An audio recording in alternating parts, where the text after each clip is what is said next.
Okay, so we pretty much have our shapes in place. Let's do a couple final adjustments to finish this off. Go ahead and select the screwdriver. I want you to right-click on it and then say Isolate Selection. I'm going to now zoom in by rolling my mouse wheel so I can now focus in a little bit more on the shapes that make up the metal shaft of the screwdriver itself. I want you to go to the sub-object level of the loft.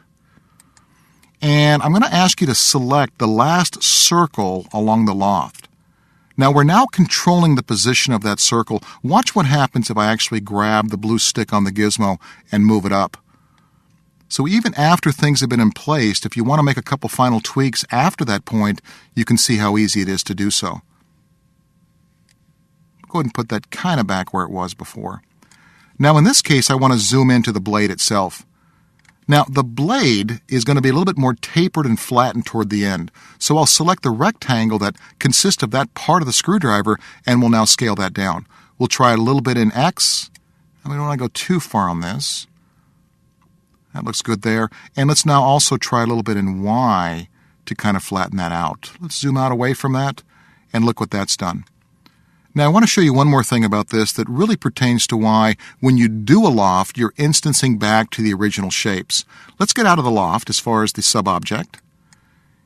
We're going to go ahead and get out of our Isolate Selection command. And I now want to go back and select the original line. Go ahead and hit H. And from here, let's choose line 01. Now, if I go to the vertex level sub-object, and select the last vertex in line, watch what happens when I now move this. We'll right-click to go to our Move command. I'm going to grab. Now remember, I'm controlling the length of the path, the line itself, by moving this vertex. I'm going to grab the blue stick on the gizmo, and look what happens when I move it to shorten up the line. It, in essence, shortens up the screwdriver. You see that?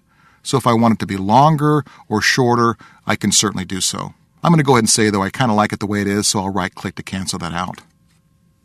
Just a couple real quick tips there as far as kind of polishing this thing off. Why don't we go ahead and render this out and see how it looks. I'm going to change my resolution a little bit higher here, so I'll go to the Render Scene dialog, F10 if you want to use the keyboard shortcut, and we'll change this to an 800 by 600. Click on Render, and job well done. So there you go. Everything you wanted to know about lofting a screwdriver, but didn't know where to start. You practice up on that multi-shape lofting stuff, and you'll be absolutely amazed at some of the things you can make. It really is a cool way to model. Now, next up on the docket, we're going to take on polygonal modeling.